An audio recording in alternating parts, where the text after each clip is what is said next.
like, comment, share on this video, and most importantly do subscribe this channel and click on the bell icon for more updates. Please subscribe this YouTube channel. Hello everyone, welcome back to my YouTube channel Recipe by Sristy. আমি সৃষ্টি আজকে আপনাদের জন্য নিয়ে এসেছি আমার খুব পছন্দের একটি মাছ, ট্যাংনা মাছের রেসিপি। ট্যাংনা মাছ খুবই জনপ্রিয় একটি মাছ। ট্যাংনা মাছের বৈজ্ঞানিক নাম হলো বাতাসীয় ট্যাঙ্গনা, এটির ইংরেজি নাম হচ্ছে বাতাসীয়। এটি বাংলাদেশের স্থানীয় একটি মাছ, বা আমরা এই মাছটিকে দেশি মাছও বলে থাকি। ছোট মাছগুলোর মধ্যে ট্যাংনা মাছের স্বাদ কিন্তু অসাধারণ। আমার এই পছন্দের মাছ আমি কত যত্ন সহকারে রান্না করি সেটাই আজকে আপনাদের সাথে শেয়ার করব। আমি মনে প্রাণে আশা করব আমার এই আজকের ট্যাংনা মাছের রেসিপিটি আপনাদের অনেক ভালো লাগবে। ভালো লাগলে প্লিজ আমার ভিডিওটিতে একটি লাইক দেবেন, কমেন্ট করে আপনার মূল্যবান মতামত জানাবেন, আর আপনারা কিভাবে ট্যাংনা মাছ রান্না করেন সেটি আমাকে জানাতে ভুলবেন না। তো চলুন দেখে আসি। আমি এখানে প্রায় হাফ কেজিরও বেশি ট্যাংরা মাছ নিয়েছি। এটা মিডিয়াম সাইজের ট্যাংরা মাছ। আর আজকে আমি ট্যাংরা মাছগুলো রান্না করব আলুর সাথে। আরও আছে পেঁয়াজ, কাঁচামরিচ পেস্ট, কুচি করে কেটে নেওয়া রসুন আর কাঁচামরিচ কুচি। ট্যাংরা মাছ হলো মিঠা পানির মাছ, তাই এই মাছ খেতে কিন্তু সুস্বাদু হয়। এই মাছ কিন্তু খালে বিলে পাওয়া যায়, আবার পুকুরেও এই মাছ চাষ করা যায়। তো মাছগুলো আমি রান্না করার আগে ফ্রাই করে নেব, তাই একটু লবণ আর হলুদ দিয়ে মাছগুলো ভালো করে মেখে তারপরে কড়াইয়ে ভেজে নেব।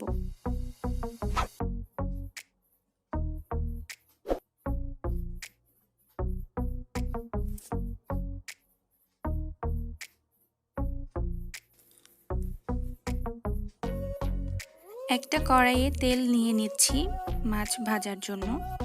তেলটা একটু গরম হলেই তারপরে আমি একে একে মাছগুলো দিয়ে দেব।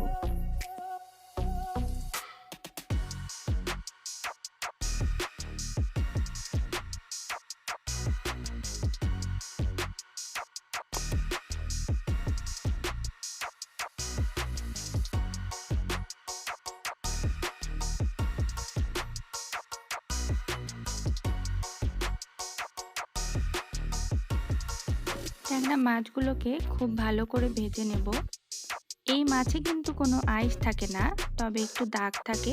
তো সেই দাগগুলো আপনারা লবণ দিয়ে ভালো করে যদি কচলিয়ে ধুয়ে নেন তাহলে দাগগুলো উঠে যাবে।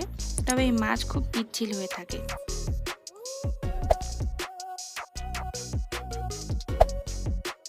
আবার খুব কড়া করেও ভাজা যাবে না, কারণ মাছগুলো এমনিতেই শক্ত।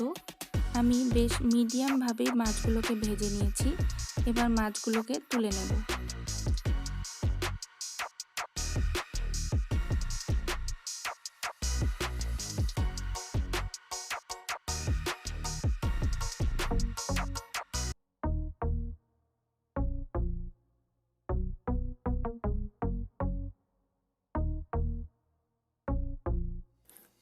সবগুলো মাছই ভাজা হয়ে গেছে। মাছ যেহেতু একটু বেশি, তাই ভাজতে একটু বেশি সময় লাগলো। এবার কড়াইয়ে আমি আলুগুলোকেও একটুখানি ভেজে নেব। যেসব তরকারিতে আমরা আলু ব্যবহার করি সেই আলুগুলোকে যদি আলাদা করে ভেজে নেওয়া যায় তাহলে তরকারির স্বাদটা কিন্তু আর একটু বেড়ে যায়।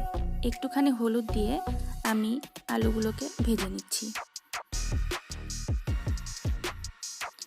ভাজা হয়ে গেছে, এবার তুলে নেব।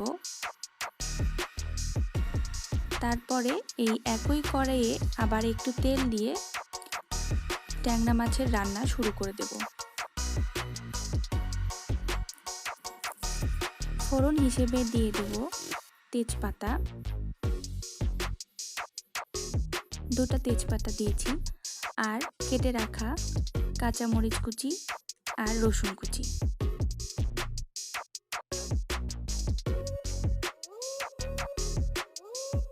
রসুনটাকে বারবার নাড়াচাড়া করতে হবে, আর খেয়াল রাখতে হবে রসুন যেন পুড়ে না যায়।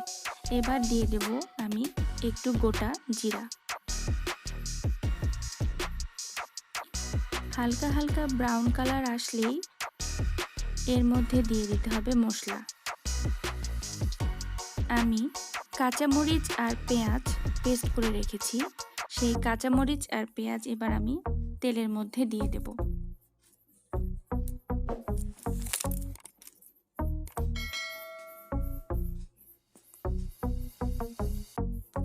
এবার একটু নাড়াচাড়া করে নেব। তারপরে আমি দিয়ে দেব স্বাদ মতো লবণ, হলুদ আর মরিচের গুঁড়া।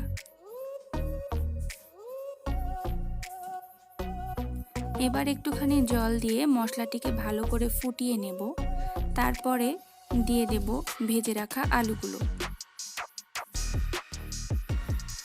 আলুগুলো সেদ্ধ হতে হবে, তাই আগে থেকে একটুখানি জল দিয়ে সেদ্ধ করে নিচ্ছি। এবার আলুগুলো মোটামুটি 90% সেদ্ধ হয়ে আসলেই ভেজে রাখা মাছগুলো দিয়ে দেব।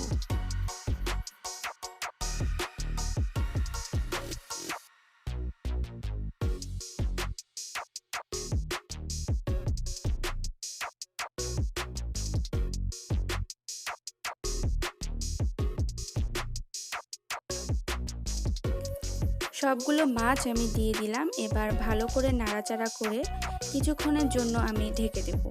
প্রায় 10 থেকে 15 মিনিট ভালো মতো ফুটিয়ে নিতে হবে।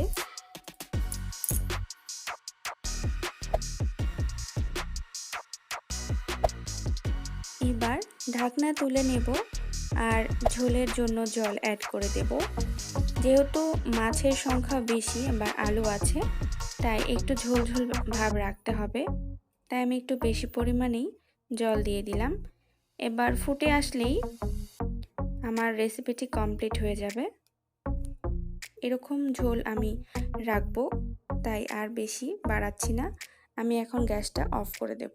ইউরোপের বাজারে অ্যাকোয়ারিয়াম ফিশ হিসেবে ট্যাংরা মাছের চাহিদা কিন্তু অনেক বেশি।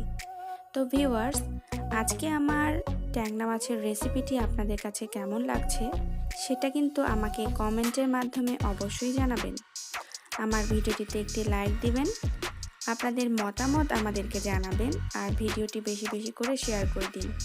আপনারা যারা আমার চ্যানেলে নতুন, যারা এখনও আমার চ্যানেলটিতে সাবস্ক্রাইব করেননি, তারা প্লিজ আমার চ্যানেলটিতে সাবস্ক্রাইব করে দিয়ে আমাদের সাথেই থাকুন। ধন্যবাদ ভিডিওটি ধৈর্য সহকারে দেখার জন্য। দেখা হচ্ছে আগামী কোনো পর্বে।